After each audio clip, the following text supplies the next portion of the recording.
Welcome to the section of our podcast we call In Conversation With, where we sit down with sports industry experts, women in sports, and thought leaders and pioneers within the industry. My name is Lorraine, and I'm joined by my co-host, Patricia. Together with our amazing guests, we'll be discussing working data-driven, increasing visibility for women in sports, and leveraging tools such as a sports customer data platform to propel your sports organization to the next level. So without further ado, let's meet our guests. From working as an event director and being a media producer, to founding not only a magazine to fill the gap of the lack of visibility of snowboarding in Spanish media, but also co-founding and co-directing the Women in Action Sports Network.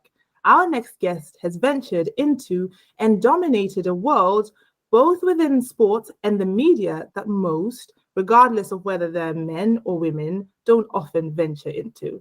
Alba, welcome to the podcast. Well, thank you for having me. Super honored to be here. It's our pleasure to have you here. But before diving right into things, we like to start off with an icebreaker. Are you up for that? Yeah, I think so. Okay, cool. Well, what's your favorite quote, expression, or motto, and why is it your favorite? Oh gosh. I think I have to go back when I was a little girl, and there was this phrase from Tagore. It's like, if you cry because you have lost the sun, the tears won't let you see the stars. Something like this. I'm translating. Yeah, I think that's often something I go back to, and it's like kind of keep going, no matter what, just keep going, because there's something always around the corner waiting for you. That's so comforting. That's very good. That's very good. Thank you for sharing that. Now, Alba, we found you through Facebook, and you have a group dedicated to the Women in Action Sports Network community. And honestly, we had to intentionally search for women in action sports groups in order for us to find the group. We have our own ideas about why it's so crucial for women such as yourself to be more visible. But in your own words, why was it important for you to not only create that Facebook group, but to create the Women in Action Sports Network in the first place? To be honest, the Facebook group is more of a tool to kind of make it easier for the community to keep in touch and share their experiences, their needs, and we're still very much building it up. But the most important part, it's like a tool we use for our community. And to go back to your question, whether what's important, is because I think communities are the ones that make change happen and create the world that we want and deserve. And the visibility, it comes from very different places, and you never know where it's going to come from. I think as long as we are all open and honest about what we want and who we are, no matter if it's like an organization and an individual or a company, I think that message comes through. And it doesn't matter if you reach 1 million or one person, as long as somebody gets something from it. Like, often we do, there's so much content, there's so many stuff going on nowadays that it's very hard to cut through that noise.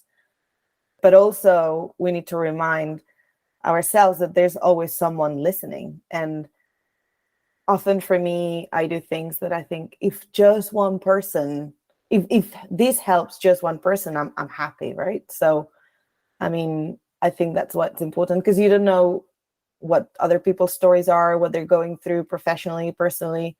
So I think it's important to have this voice and this visibility, but as long as it's authentic and true. And is that why you started the Women in Action Sports Network, would you say? Yeah, I think so. I mean, it's not a new thing. The Women in Action Sports Network is a kind of an evolution for women in board sports, which started over 10 years ago as a get-together, like a more of a casual get-together.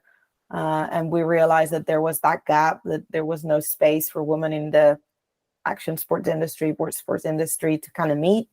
And even a lot of the big players in that industry had never met each other before.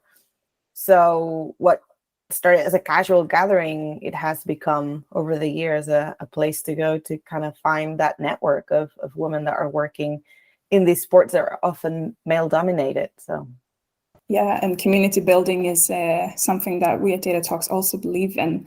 And maybe to go a little bit more on the topic of your Action Sports Network, when you visit your website, it says that you want to build the action sports community that we want. What kind of action sports community is it that you want to build, if you would maybe go into more depth about that?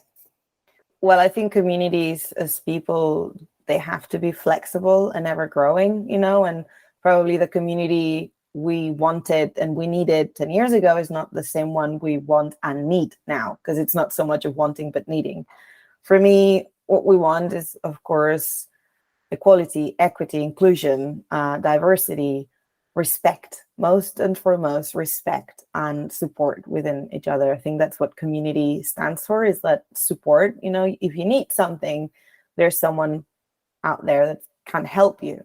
And bringing all these expertise together in a community instead of be driven by competition or economic competition mostly, I think it can grow bigger. And I mean, action sports is a very small industry anyways, if you put it in the scheme of things of other sports. So I think these allies or collaborations in these communities can help it grow further, because it can be just put in one person's lap to do everything, or one company's lap to do everything and just them do it better. It has to be a group effort. And I think that's kind of the community we want. And as women, of course, to be able to have a say in that in a way that we feel comfortable with.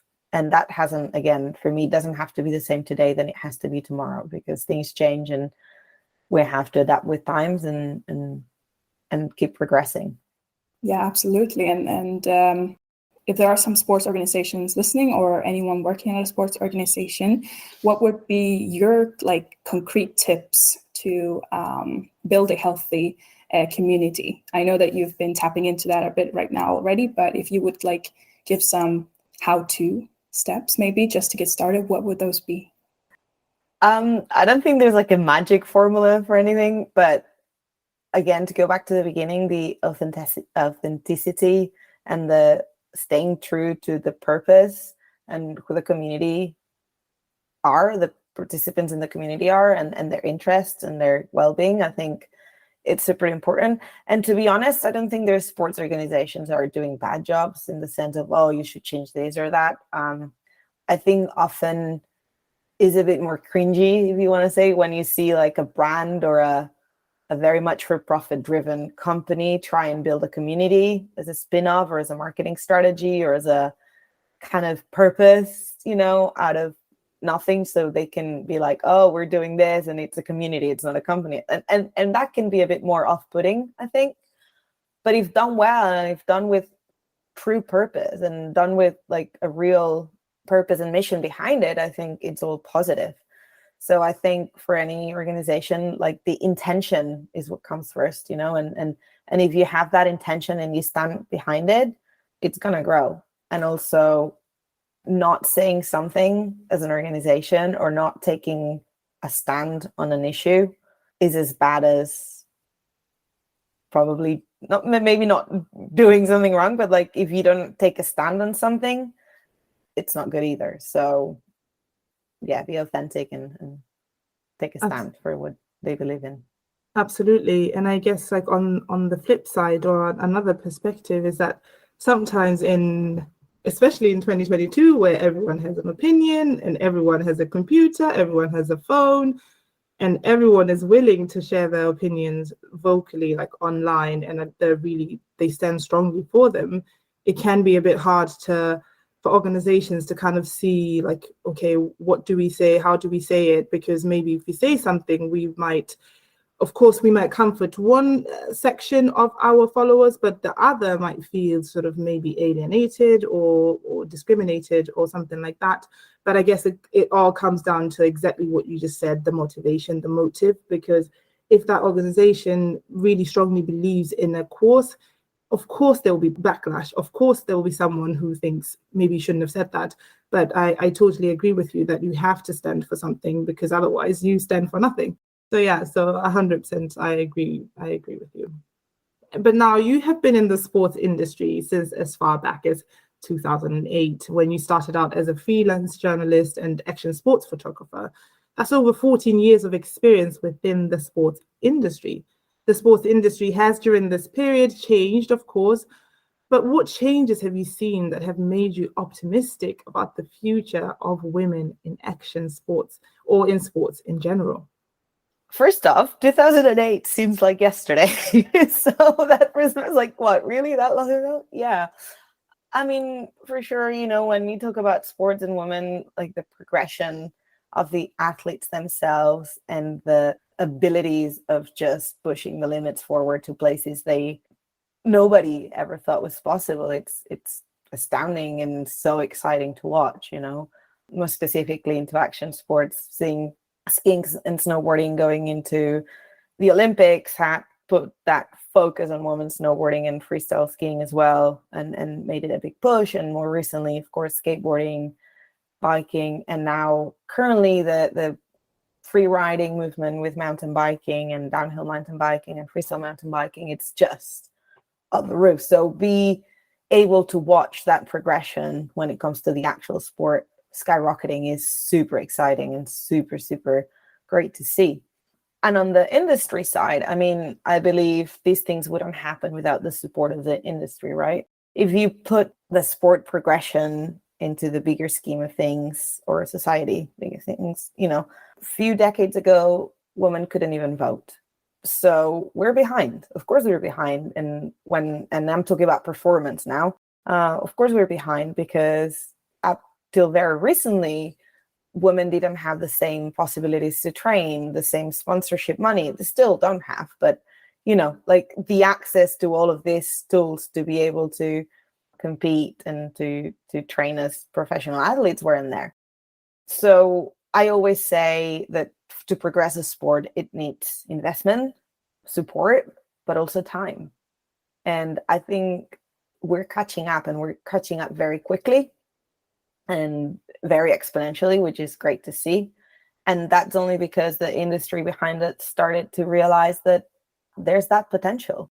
And investment, I can't remember who said it, but something like believing in someone and investing you invest in their potential, not in their results. So you can't say, I'm going to sponsor you when you're at the top of your game and when you're the best of the best. You have to see that potential and support them through to get there. So that's why it needs time. That's why it needs that support. And I think, again, back to the industry, to have more women working in these decision maker positions, but also behind the scenes of all of it, has helped to realize that there is potential, and that there's that gap that needed to be filled. And for that, it needed to be invested in, and to put time and care in, and also to learn what we didn't know. So it's exciting to see that the industry is curious to keep learning and to keep progressing, and to keep making bets in things that they didn't know even existed before. So that's really exciting. And I think that's a very, you said quite a few things in there that are amazing. But one of them was the fact that women haven't been given the permission to do this for a long time, because when you think about it, the FA lifted the ban on women's football in 1971. 1966 is the first time we had women were allowed to register for the Boston Marathon. And it wasn't until 1984, I believe. I might get these numbers wrong because I'm remembering them off the top of my head. But in 1984, it was the first time women could compete in the Olympics in a marathon. So when you think about it, it's only just yesterday that women were given that permission to actually be in sports wholeheartedly and have the industry support that sort of their career moves or their passions. But as well, something that you mentioned is that the support, but on the flip side as well, now we know that there is a lot of money in women's sports. So if you're not going to do it for the fact that we should have equality and people should be allowed to have all these different opportunities, maybe you should do it for the fact that there is potential money there for you. What do you think about that? To be honest, if you don't do it for the right reasons, for me, stay off. Okay. There's no more need of more product, of more stuff to sell anyone. Like, if you're not going to do it because you actually believe in it, why would do it at all? Like, Just don't that's do my it. take. It's a bit of a extreme one, but I don't know. Go make your money somewhere else. Okay. And that's a valid take as well. I take that. But on the other hand, what things have you seen during this period that you wish should have changed by now? You've spoken a bit about this gap, but are there any other things that you have observed that you think that, oh, this should have changed by now, or it should? Absolutely. I mean, yeah, of course, the pay gap and the amount of sponsorship money or support or even positions in companies, it's still a lot to be done there on one side, from sponsorship and investment in and media. Like, there's so many things, like media coverage. There's not enough women featured in media or women's sports in media, but also not in the industry media either. The sponsorship money is not there. And then the one thing that really has bothered me lately, maybe it's because I'm also a young mom, it's that lack of understanding or the lack of infrastructure to support women in their needs, right? Because the structures that there have, or the systems that there have been in place for many years now, they were there to support men athletes. And it's not only about the money, it's not only about the time, it's not only about the performance, but now you have women and their mothers, and they have different needs in their different stages of lives. And now there's a lot more athletes that become mothers as well, and they need support with that because there isn't any path for them. So I mean, it's recent, right? Like in the Olympics, that they couldn't take their kids with them because of course the pandemic, and then they realized, oh no, we can't really separate nursing babies from their mothers. But that situation maybe never really happened before, or never really happened in a way that someone asked for them to be able to take them, or there was never that situation that made, globally us think, oh, wait, there's actual mothers that are competing in the Olympics that are still breastfeeding their babies. Wait, what? And that's a very specific need for women.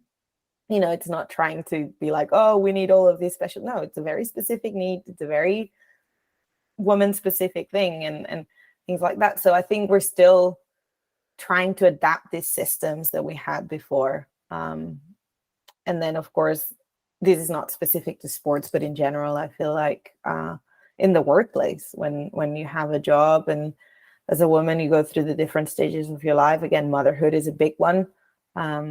You need that support. Often is the mother that stays at home and is the child carer or takes care of more of the home stuff. And yes, we live in a very, like being in Sweden as well, it's very equal, but it's not the case everywhere, and definitely in the place, and in even the places that it is more equal, it's still not. So there's still a lot of room of improvement, and we're the only ones that can tell them what we need. So I think sometimes we don't say it loud enough, or we don't say it in a way, because people don't know what they don't know. And this is something I always go back to. They don't know what they don't know. We just need to tell them what we need and what we want. So do you think women should be more vocal? Yes. People in general should be more vocal about what their needs, but also we should also get better at listening, because it doesn't matter how much you scream something, that if the other part is not listening, then there's no point in saying it.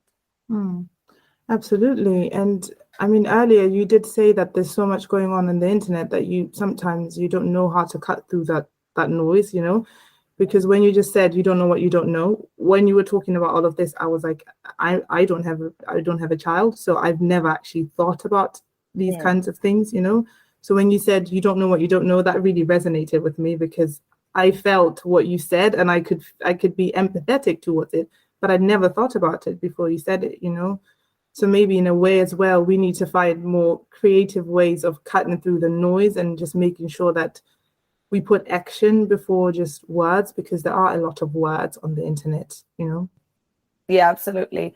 And this is a conversation I often have with my co-director, Justine, because she's in America, based in America, and she feels like a lot more pressure for doing things socially right, like inclusion and diversity. And she's very worried about, making sure we represent what we believe in. And I'm more of the, it's like, well, we're doing what we can. Like, and I often have these uncomfortable conversations with all kinds of people and say, what am I doing wrong? What can I do better? How am I supposed to know all of this? And they always tell me, you don't. Like, you're not supposed to know any of this unless you ask and listen and care to learn about it. Because if you don't ask, you'll never know. And if you don't listen, you'll never know either. So I think, yeah, there's a lot of noise on the internet, and there's not enough people actually listening to the messages that are important. But I think that has to kind of start with social interactions and then translate into the internet. Unfortunately, because of the years we're coming from now, the internet was really the only way we could kind of spread these messages. But I feel and I believe and I hope that now that everything's a bit more back to normal, or some form of it, these social interactions and more one-on-one and personal interactions can help cut through that noise and kind of highlight what's important to listen to.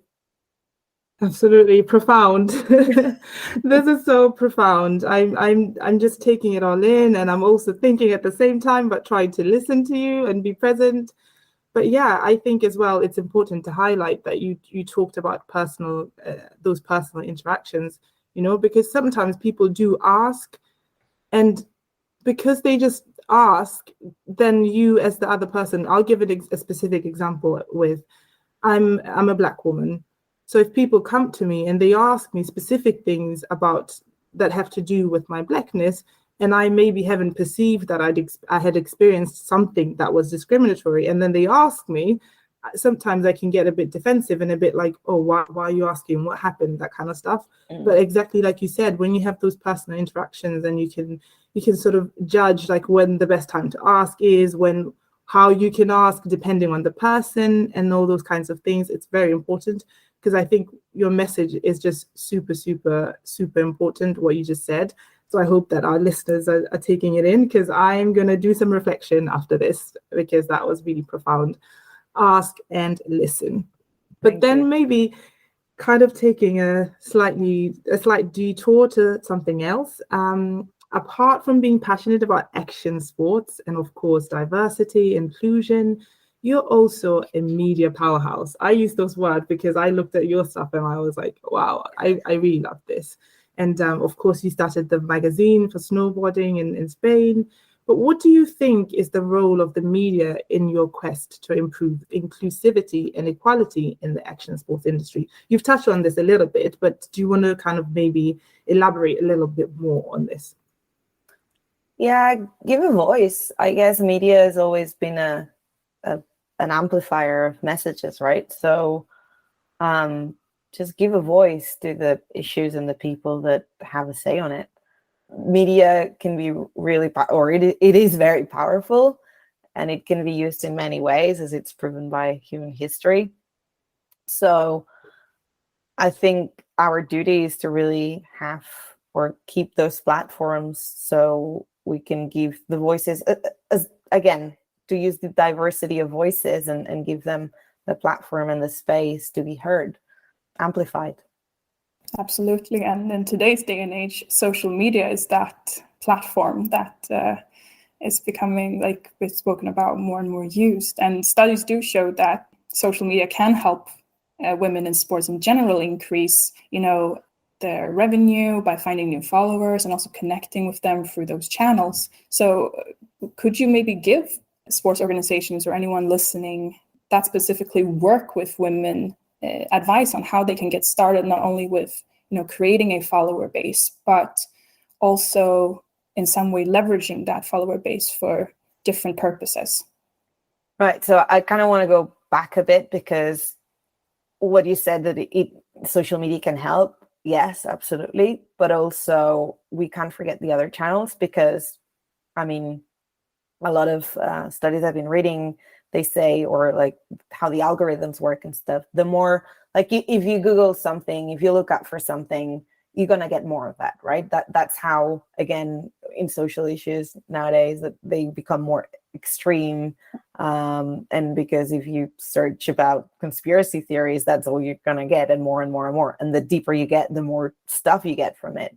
So the other way around, like if you search for, I don't know, sustainability, you're probably going to get a lot of stuff from that. And the more people you follow related to that, the more deep you get into it. So it's a great tool, but it's also very hard to kind of get the attention of people that aren't interested in what you're saying, if that makes sense, because they divert in other directions. So I think that's why then back to media, or mainstream media or sports media, is really important, because they're still kind of those stands, those outlets that reach a bit more of a broad audience.